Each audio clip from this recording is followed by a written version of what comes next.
सुनिए ना मानक जी, आप तो बहुत पॉलिश्ड वे में करते हैं, दुनिया तो ब्लंटली कर रही है बीजेपी का बचाव। अब फिर देखिए आप बीजेपी, आलोक जी मत क्या करिए। नहीं आलोक जी, मैं आज अलाउ नहीं करूंगा, ये बीजेपी करना बंद करिए। मानक, इलेक्शन कमीशन लगातार भाजपा की चोरी की सरकारें बनवा रहा है। मैं न्यूज 24 के कैमरे पर बोल रहा हूं। चुनाव आयोग के इंटेंशन पे सवाल नहीं उठा सकते, उसको आपको प्रूफ देना पड़ेगा। आपको ये बताना पड़ेगा कि इसके कारण चुनाव आयोग मिला हुआ है।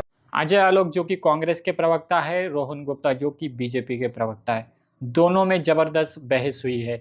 अजय आलोक का कहना है कि इलेक्ट्रॉनिक कमीशन बीजेपी के साथ मिला हुआ है, कई सारे फर्जी वोटर आईडी सामने आए हैं और जिसका सपोर्ट इलेक्ट्रॉनिक कमीशन ने बीजेपी के साथ मिलकर किया है।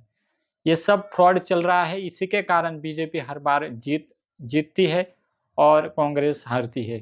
इस पर रोहन गुप्ता ने भी जबरदस्त जवाब दिए हैं। क्या कुछ उन्होंने कहा, इस डिबेट को पूरा देखिए, लास्ट तक बने रहिए। डिबेट पसंद आए तो जरूर चैनल को सब्सक्राइब कीजिए और वीडियो को ज्यादा से ज्यादा शेयर कीजिए। तो चलिए वीडियो को शुरुआत करते हैं। आलोक जी, क्या इलेक्शन कमीशन के इस फैसले से कि अब वोटर आईडी कार्ड को आधार से सबके आधार को जोड़ा जाएगा, अब तो मेरे ख्याल से आपकी ज्यादातर शिकायतें वोटर लिस्ट को लेकर आलोक जी खत्म हो जानी चाहिए? देखिए, मुझे लगता है कि इलेक्शन कमीशन और उसके तमाम अधिकारी बीजेपी के पिट्ठू की तरह काम कर रहे हैं। जिस तरह के जवाब अभी रावत साहब से हमें सुनने को मिले, मुझे बड़ा आश्चर्य हुआ और उनकी एक ही बात को विनोद अग्निहोत्री जी ने पकड़ के उनकी हवा निकाल दी। उन्होंने कहा कि साहब, अगर अलग अलग जगह पर चुनाव अलग अलग समय पे है तो वोट क्यों नहीं डल सकता फर्जी? उस पर वो यू टर्न ले गए। बिहार में 7 फेज में लोकसभा का चुनाव हुआ और अगर अलग अलग जगह पर किसी का वोट है तो कैसे नहीं डाल लेगा वो? खैर, मुझे लगता है रावत साहब को बहुत प्रैक्टिकल इन्फॉर्मेशन, प्रैक्टिकल नॉलेज नहीं है। पता नहीं कैसे इलेक्शन कमिश्नर रहे होंगे ये। महाराष्ट्र के अंदर ही कह रहे हैं सब कुछ होता है, सबके पास होता है, तो राहुल गांधी पे केस ठोक दे वो इलेक्शन कमीशन। राहुल गांधी क्या डिमांड कर रहे हैं अभी तक रावत साहब को समझ ही नहीं आया है। वो कह रहे हैं कि स्पेसिफिकली बता दें तो हम दे देंगे। अरे भाई रावत साहब, स्पेसिफिकली बता रहे हैं हम, आपके पास अगर वो लिस्ट हो तो आप हमें अवेलेबल करा दें सीडी के फॉर्म में, पेन ड्राइव में भिजवा देता हूं आपके घर 2-3। हमने स्पेशली कहा कि 2024 में विधानसभा और लोकसभा के 2 चुनाव हुए, दोनों का वोटर आईडी कार्ड जिसमें फोटो हो, वो वाली लिस्ट हमें चाहिए इलेक्ट्रॉनिक फॉर्म में। लेकिन दुर्भाग्य यह है कि सरकार, क्योंकि इलेक्शन कमीशन से मिली हुई है, चोरी की सरकार बनवाता है इलेक्शन कमीशन। जैसे ही महाराष्ट्र का चुनाव हुआ, मैटर सुप्रीम कोर्ट में गया, सबसे पहले सरकार ने एक फेरबदल किया कि इलेक्ट्रॉनिक फॉर्म में अब हम कोई एविडेंस नहीं देंगे। और रावत साहब यहां बैठ के बीजेपी की बड़ाई कर रहे हैं। इलेक्शन कमीशन कह रहे साहब वो अप्रैल में हो गया, जुलाई में हो गया, अक्टूबर में।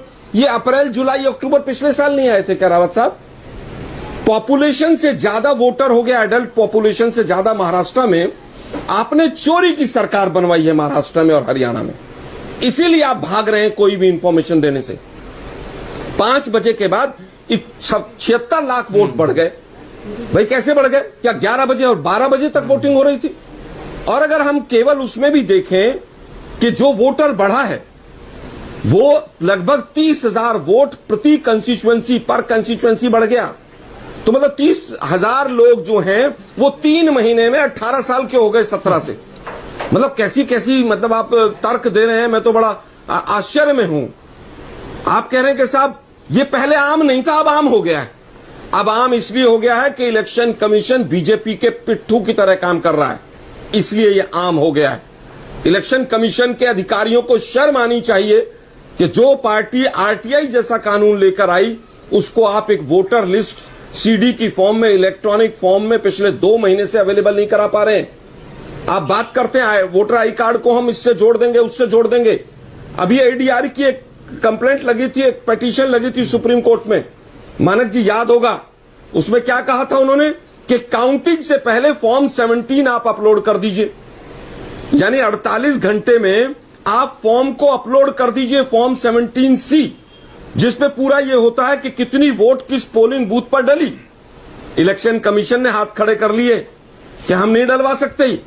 अरे भाई, फॉर्म 17C उसी दिन, उसी समय, जिस समय पर काउंटिंग पोलिंग बंद होगी, प्रेजाइडिंग ऑफिसर, रिटर्निंग ऑफिसर को वहां पर पूरा उसका लेके साइन करने होंगे, जब तक वो घर नहीं जा सकता है। तो 2 दिन में आपको उसको वेबसाइट पे अपलोड करने में क्या आफत है? दुर्भाग्य यह है कि रावत जी बहुत ही इम्प्रैक्टिकल बात कर रहे हैं, केवल अपने इलेक्शन कमीशन को और सरकार को बचाने का काम कर रहे हैं। और जो आज ये प्रक्रिया शुरू हुई है, इसका असर कहीं ना कहीं फर्जी वोटिंग का एक रास्ता खुलेगा अभी। उसका कैसे कारण है? हमें संदेह यह है कि बहुत से लोगों का, वैसे अभी अनिवार्य नहीं किया है, अब ये कह रहे हैं कि साहब एपिक नंबर में तो कोई गलती है ही नहीं। अरे भाई, आपका इलेक्शन कमीशन 1 पेज की चिट्ठी लिख के माफी मांग चुका है देश से कि हमसे गलती हुई है। रावत जी, इलेक्शन कमीशन के जो नोटिस हैं उनको तो पढ़ लिया करें आप कम से कम। क्या 1 पेज की गलती नहीं मानी है इलेक्शन कमीशन ने? ओके आलोक जी, आज हालत यह है कि इलेक्शन कमीशन वो भाषा बोलता है। आलोक जी एक मिनट भाई, प्लीज 1 मिनट। ये कह रहे हैं कि आम जन की नेग्लिजेंस है ये। इलेक्शन कमीशन तो पकौड़े तल रहा है वहां पर बैठकर, एपिक नंबर की तो कोई गलती है ही नहीं। इलेक्शन कमीशन लगातार भाजपा की चोरी की सरकारें बनवा रहा है। मैं न्यूज 24 के कैमरे पर बोल रहा हूं, इनके अंदर इतनी हिम्मत नहीं, रीढ़ की हड्डी नहीं है कि ये लोग एक वोटर लिस्ट दे सकें कि वो कौन से लोग थे भाई जो ऐड हो गए। ठीक है, ओके आलोक जी, मतलब 5-4.5 साल में उतने लोग ऐड नहीं हुए। अब 1 सेकंड, नहीं 1 मिनट मानक जी, 1 मिनट मानक जी, 1 मिनट। 4.5 साल में उतने लोग ऐड नहीं हुए। वो तो 17 साल पे सबकी एज रोक रखी थी कांग्रेस ने वहां, और 6 महीने में सब 18 के कूद गए एकदम। कैसे कैसे तर्क दे रहे हैं भाई आप लोग। आलोक जी ये इलेक्शन कमीशन जिसके लिए पूरा विश्व दुहाई देता था, आलोक जी आज सुप्रीम कोर्ट भी तमाम सवालों के घेरे में इसको खड़े। 28 लाख 30 लाख पहले भी बढ़े हैं, और 2009 में कौन जीता था आलोक जी महाराष्ट्र में, ये भी याद कर लीजिए। बोलिए। 1 मिनट में बताता हूं। 28 लाख 30 लाख 6 महीने में कभी नहीं बढ़े, 5 साल में बढ़े। हम कह रहे हैं कि 5 साल में कितने बढ़े, सर मैं इलेक्शन कमीशन का जवाब बता रहा हूं। 4.5 साल में कितने बढ़े और 6 महीने में कितने बढ़े। हम तो सीधा सीधा कह रहे हैं ना, इलेक्शन कमीशन को इतनी आपत्ति क्या है। विधानसभा की वोटर लिस्ट मुझे पेन ड्राइव में रावत साहब दे दें, मैं 4-6 पेन ड्राइव लेके कल रावत साहब का एड्रेस ढूंढ के और इनके घर जाऊंगा। और मुझे लोकसभा का भी दे दें कि लोकसभा। ठीक है, ओके, रावत जी को एक जवाब देने का मौका दे रहा हूं मैं, उसके बाद आगे जा रहा हूं। रावत जी, आप कुछ कहना चाहते हैं इस पर? रावत साहब एड्रेस जरूर बताइएगा, मैं आपके घर आ रहा हूं कल। अरे रावत जी रिटायर हो चुके हैं। राजनीति में जाना मेरा कतई लक्ष्य नहीं होगा। रावत जी बोलिए। बाकी पेन ड्राइव लेके सैकड़ों लोग घूमे, क्या उनको दिया जा सकेगा ये डेटा? प्रिंटेड हार्ड कॉपी उनकी पार्टी को 4 कॉपियां दी गई हैं, विधानसभा चुनाव के समय की भी और लोकसभा चुनाव के भी। उससे आप जो करना चाहें कर लीजिए, वेरीफाई कर लीजिए, पता कर लीजिए, बाकी चीजें नहीं की जा सकती। यही है चोरी, यही है। क्यों नहीं दी जा सकती? क्योंकि आपने चोरी की सरकारें बनवाई। ओके, रोहन गुप्ता जवाब दे रहे हैं। इलेक्शन कमीशन बीजेपी के रोहन गुप्ता, आपकी बारी है, बोलिए रोहन गुप्ता। ऑल राइट, रोहन गुप्ता बोलिए। रोहन बोलिए। देखिए, बड़े दुख की बात है कि आज देश के लोकतंत्र में आज विपक्ष इस हद तक चला गया। मैं कभी इतनी स्ट्रांग भाषा यूज नहीं करता। एक अधिकारी है, जिस प्रकार की भाषा का प्रयोग मुझे नहीं लगता है किसी के लिए भी होना चाहिए। अधिकारी नहीं है, रिटायर्ड अधिकारी है जो इलेक्शन कमीशन। इस प्रकार की भाषा का प्रयोग करना मुझे नहीं लगता है किसी भी प्रवक्ता की किसी भी पार्टी को शोभा देता है, तो मुझे नहीं लगता है कि इस भाषा का प्रयोग होना चाहिए। ये लोकतंत्र की चोरी करने वाले अधिकारी हैं। तथ्यों के साथ बात करूंगा यहाँ पे। जी देखिए, चुनाव की प्रक्रिया है, इतना बड़ा हमारा इलेक्शन का सिस्टम है, वहां पे ये हो सकता है कि एपिक नंबर है, it can be clerical error, improvement होता है। पर हर चीज को चुनाव आयोग की नियति पे यही करना, मुझे नहीं लगता है कि आप देश की जनता का अपमान कर रहे हैं। जो बचे खुचे वोटर आपको वोट कर रहे हैं, आप उनके विवेक पे भी सवाल उठा रहे हैं। मानक जी, मैं बताता हूं एविडेंस कहां है। अब हवाई बातें करते। अच्छा रोहन, एक सेकंड। अब रोहन आलोक जी, एक सेकंड। रोहन, छोटा मेरा सवाल है। आप कह रहे हैं अगर वोटर लिस्ट में गड़बड़ी नहीं होती है, कोई संभावना ही नहीं है, तो आपने बंगाल में यह आरोप कैसे लगा दिया कि ममता सरकार ने वहां पर लाखों फर्जी वोट जोड़े हैं वोटर लिस्ट में? मैं आपको बता रहा हूं, देखिए जैसे दिल्ली में भी था कि जो बांग्लादेशी वोटर की बात है, होता क्या है, जब वोटर लिस्ट में आपका नाम फॉर्म 6 ऐड होता है, ठीक है ना, उसके ऊपर एक रिकमेंडेशन होता है, जो भी लोकल है, वेरिफिकेशन, जो एड्रेस प्रूफ इश्यू होता है। आप अगर गलत एड्रेस प्रूफ इश्यू करेंगे तो वो होगा। वो तो हम इनके जो पुराने साथी हैं, जिनके बाहों में बाहें लेके घूमते थे आम आदमी पार्टी, जब इनके दुश्मन हो चुके हैं, उनके एमएलए पकड़े गए वहां पे ये करते हुए। तब एविडेंस होता है ना। नहीं रोहन, नहीं, सवाल यही है ना, वोटर लिस्ट में फर्जी तरीके से वोटर ऐड होते हैं ना। मानक जी, मैंने क्या कहा, कोई भी सिस्टम है उसका मिसयूज होता है ना। इलेक्शन चुनाव आयोग के इंटेंशन पे सवाल नहीं उठा सकते, उसको आपको प्रूफ देना पड़ेगा। आपको ये बताना पड़ेगा कि इसके कारण चुनाव आयोग मिला हुआ है। गलती किसी से भी हो सकती है, इतने बड़े सिस्टम में एरर हो सकती है, उसका इंप्रूवमेंट हो सकता है, चुनाव आयोग पर सवाल नहीं उठा सकते। रोहन, आपने कितने फर्जी वोटरों का आरोप बंगाल में लगाया था? कितने लाख का? 10-15 करीब 1-2 लाख वोटर थे उस टाइम पे, 2-2.5 लाख वोटर, 2-2.5 लाख वोटर का। तो 2-2.5 लाख वोटर अगर फर्जी तरीके से बंगाल की वोटर लिस्ट में जोड़े गए, गलती तो नहीं हो सकती? बिल्कुल। बांग्लादेशी वोटर जो है, मैं आपको यही तो कह रहा हूं, अगर बांग्लादेशी कोई वहां पे अवैध तरीके से रह रहा है, अगर वहां के लोकल एमएलए या सरकार जो है एक्सेप्ट करना काम है स्टेट गवर्नमेंट का, अगर उन्होंने वोटर जो उनका आईडी है उसके साथ में जो प्रूफ होता है फॉर्म नंबर 6 के साथ में, Manak ji you have to put the proof, अगर वो प्रूफ किसी ने गलत तरीके से सर्टिफाई किया वो नाम आता है। ओके आलोक जी जल्दी से बोलिए, क्या कह रहे थे आलोक जी, बोलिए जल्दी से क्विकली। देखिए, सबसे पहले मानक जी जो आपने आंकड़ा दिया वो गलत दिया। आपने कहा कि लगभग 40 लाख बाद में जुड़े और 1,80,00,000 4.5 साल में जुड़े। इसका मतलब 2.25 करोड़ पॉपुलेशन 5 साल में वोटर बन गई वहां महाराष्ट्र में। ये संभव नहीं है। नहीं, अरे 1,80,000 का जो है वो पूरे 5 साल का है। नहीं, स्पष्ट कर दूं मैं आलोक जी, देखिए गलत इफेक्ट नहीं जाना चाहिए। 1,80,000 पूरे 5 साल का है। 5 साल की ही बात कर रहा हूं। 1,80,00,000 5 साल का है, और जो लोकसभा और विधानसभा चुनाव के बीच का है इसका मतलब 2.25 करोड़। एक मिनट मानक जी प्लीज, मानक जी दोनों को अगर मिला लें तो लगभग 2.25 करोड़ हो गए। अरे मिलाना नहीं है ना, वो 5 साल का है पूरा एज ग्रुप, मिलाना नहीं है, वो 5 साल का है टोटल। मैं 5 साल की बात कर रहा हूं। सुनो तो सही आप मानक जी, आप मैं कह रहा हूं कि 5 साल का कोई एज ग्रुप ऐसा नहीं हो सकता जिसमें 25% पॉपुलेशन वोटर हो।